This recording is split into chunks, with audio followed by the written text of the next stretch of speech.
Hey guys, this is my first time posting on Reddit, so please go easy on me if there are any formatting or spelling errors. So, I, 26, female, recently moved into an apartment of my own to be closer to my workplace because the commute from my parents' home to the office was way too long.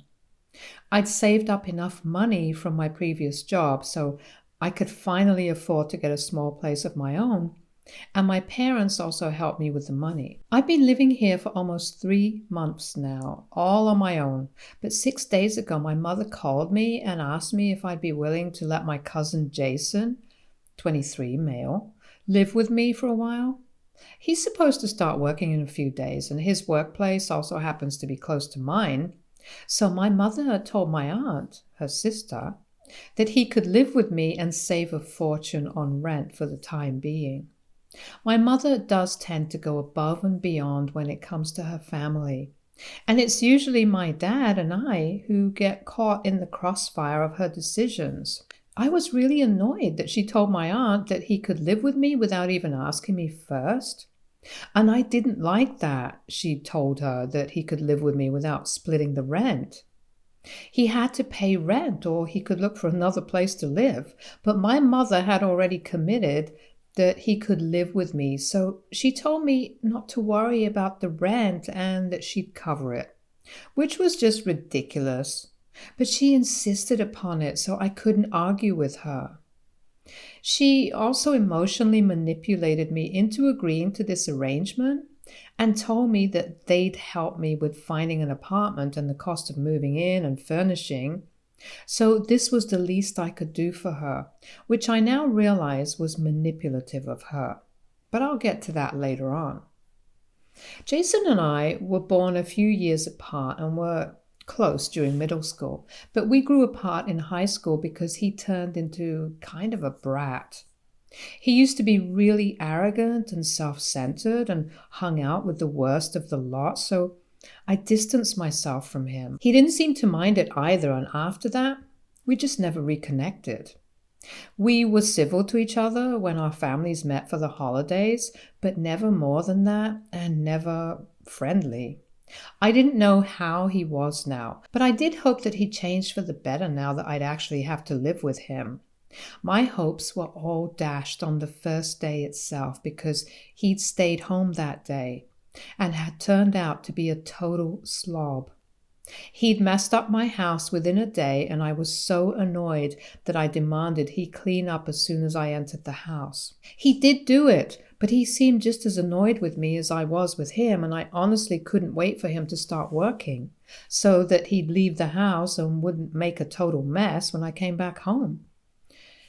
The first 2 days were difficult because his presence itself was very loud and obnoxious, and I realized that he hadn't changed a bit since high school.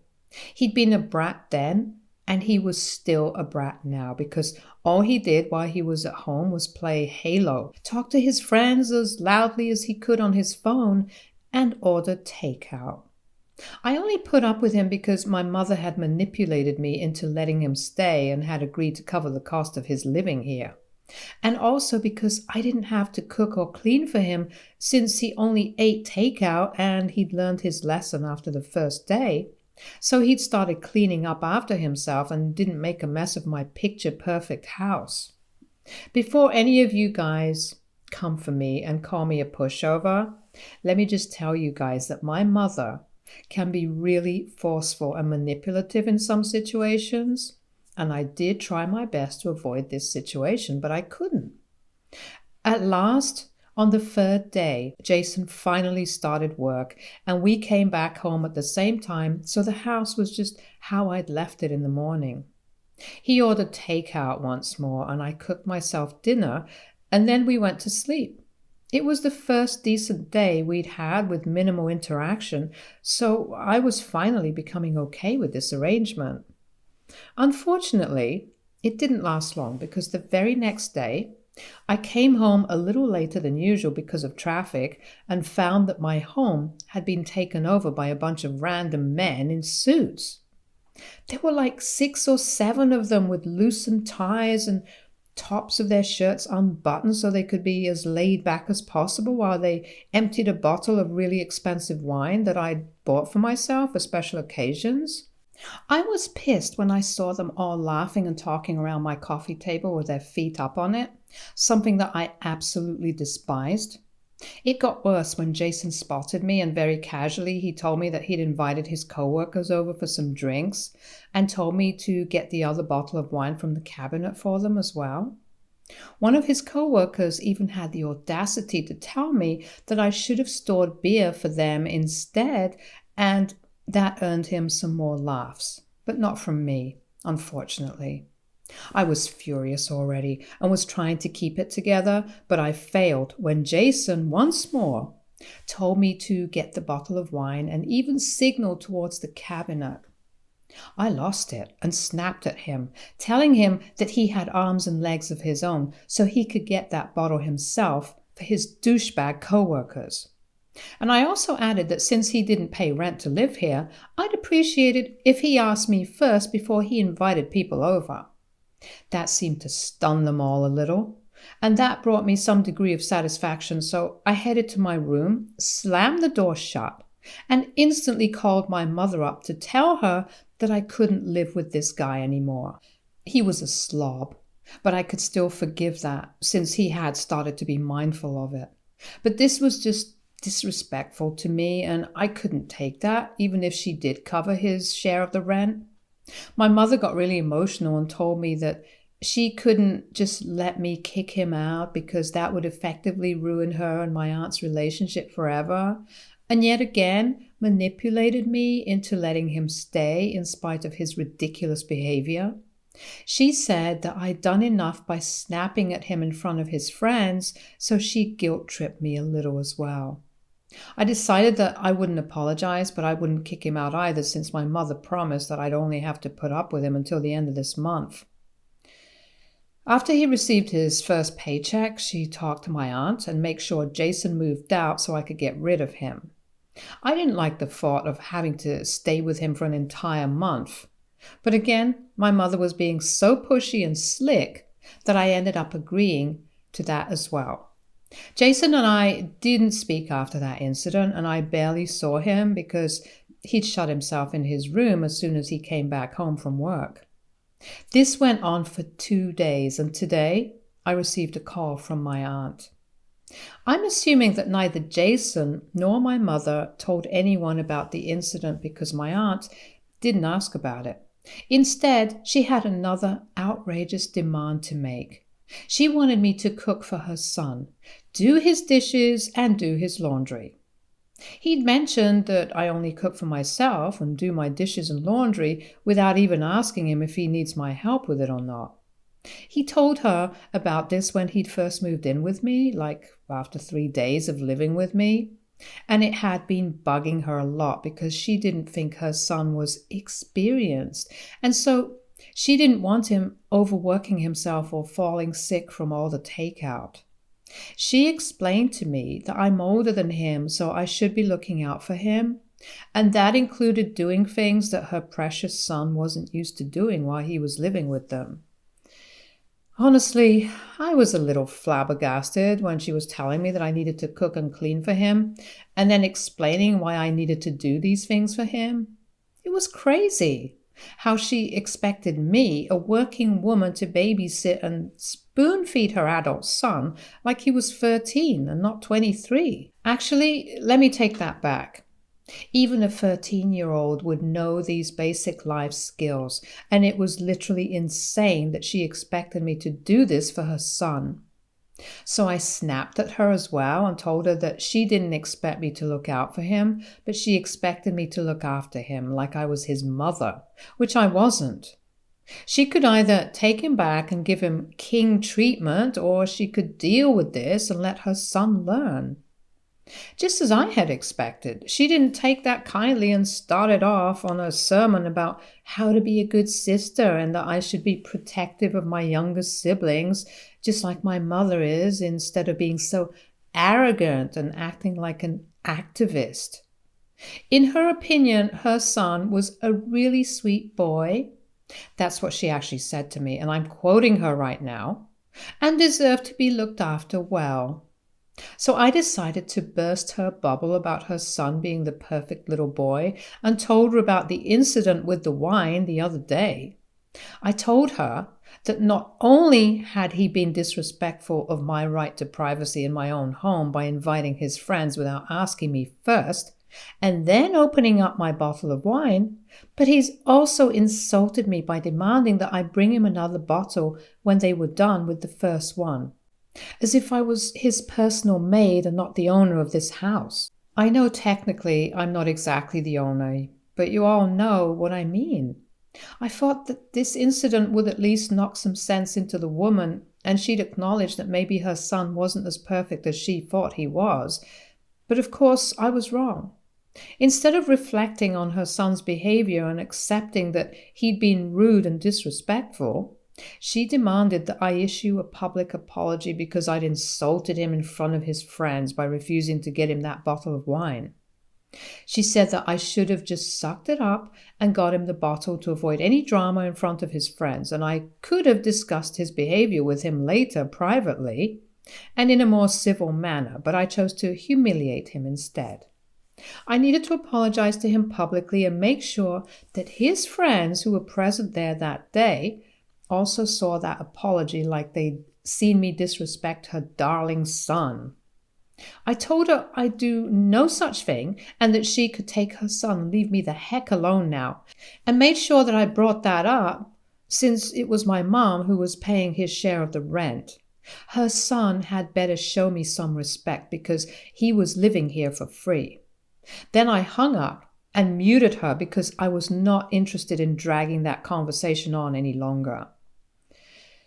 I'd already wasted my time trying to explain to my aunt things that were way beyond her anyway, and she'd proven that she wasn't capable of understanding them at all, so I might as well quit while I'm ahead.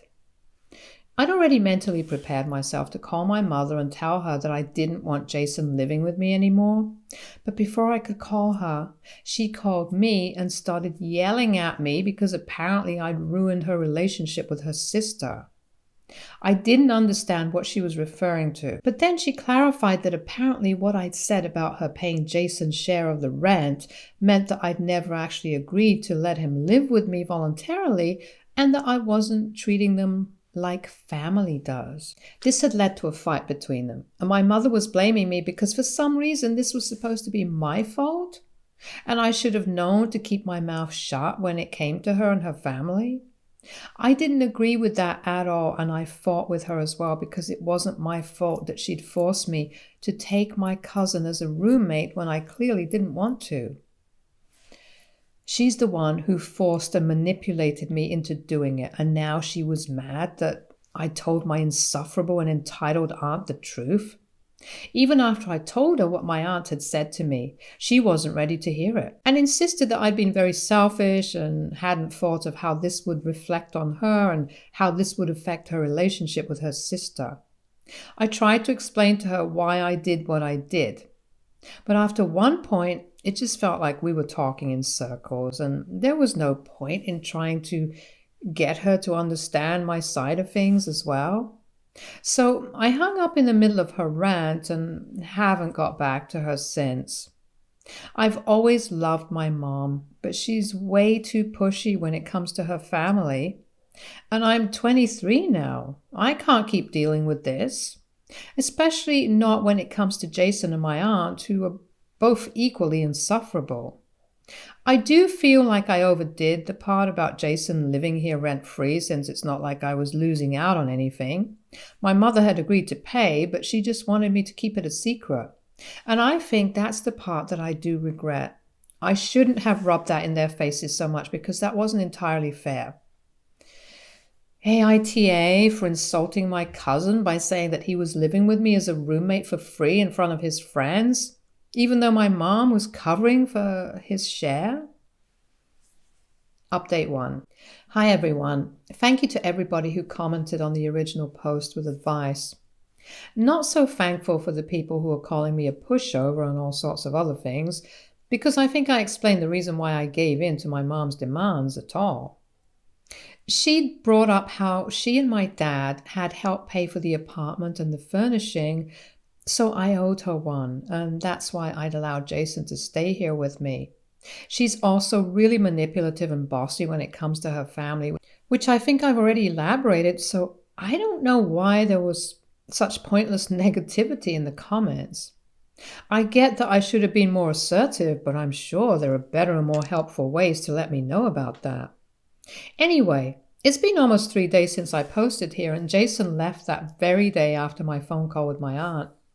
He didn't even talk to me or anything, but once he came back home from work, he packed his stuff up and left without a word.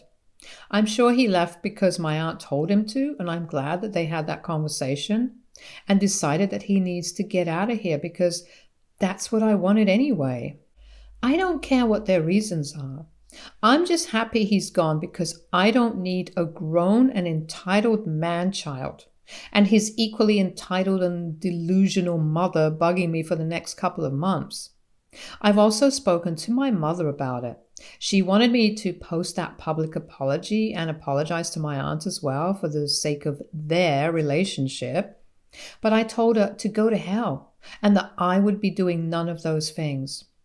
I didn't care about how it turned out for her at this point because neither did she. She was willing to force her own daughter to apologize for something that I shouldn't even have to be sorry about. But she won't just take a stand against them for my sake. I know what her priorities are, and I'm not interested in fixing any relationships anymore. Everyone can go to hell for all I care because this meaningless drama is not my cup of tea. So I've told my mom not to contact me unless she decides to change her mind, and because of that, we haven't been on speaking terms for 2 whole days now, and probably won't be either for the next couple of weeks unless she miraculously changes her mind and apologizes to me. I'm in touch with my dad, though, and he's trying to get me to talk to my mom because he doesn't want us to fight. But I'm not budging, not this time. I did the right thing and literally everybody knows it, so I don't see why I'm the one who has to apologize to anybody. Update 2.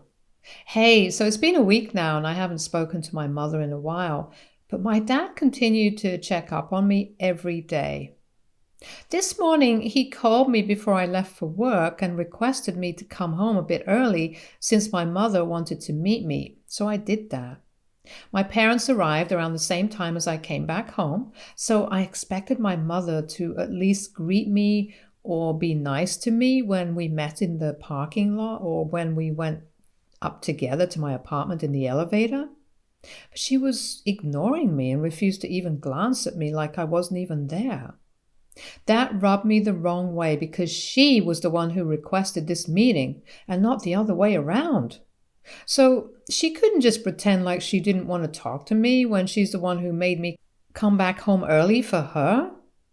My dad also looked awkward and embarrassed, so he didn't see this coming either. But with my mom, it's rarely predictable, so I don't blame him. Even after they were seated on my couch inside my house, she refused to speak to me directly and was trying to whisper whatever she had to say to my dad so he could pass the message on to me. That's where I draw the line because that's really disrespectful, and so I yelled at her to talk to me directly if she had to say something instead of trying to get on my nerves like this. We then had an argument yet again about the same thing, my behavior, and how I'd become more arrogant and selfish after I got a well-paying job and started living on my own. And then once again she told me that this behavior wouldn't fly in this family and she'd come here to tell me for the last and final time to apologize to my aunt and my cousin, or she'd make sure I'm ostracized from the family forever. I can't even put into words how much that pissed me off, and even thinking about it right now makes me so bloody mad. I told her to get the hell out of my house at that point, but she brought up how she'd helped to pay for things and this wasn't entirely mine. I was about to tell her that I'd pay her back if that's what she actually wanted, but she had to leave right now before I could say anything. My dad finally intervened and spoke up. He told my mother that she couldn't keep using that against me whenever it was convenient for her because it was his money that went into it and not hers. So all along, my mother had just been leading me to believe that she'd also made some contribution, but she hadn't. She just wanted to manipulate me by playing that card again and again.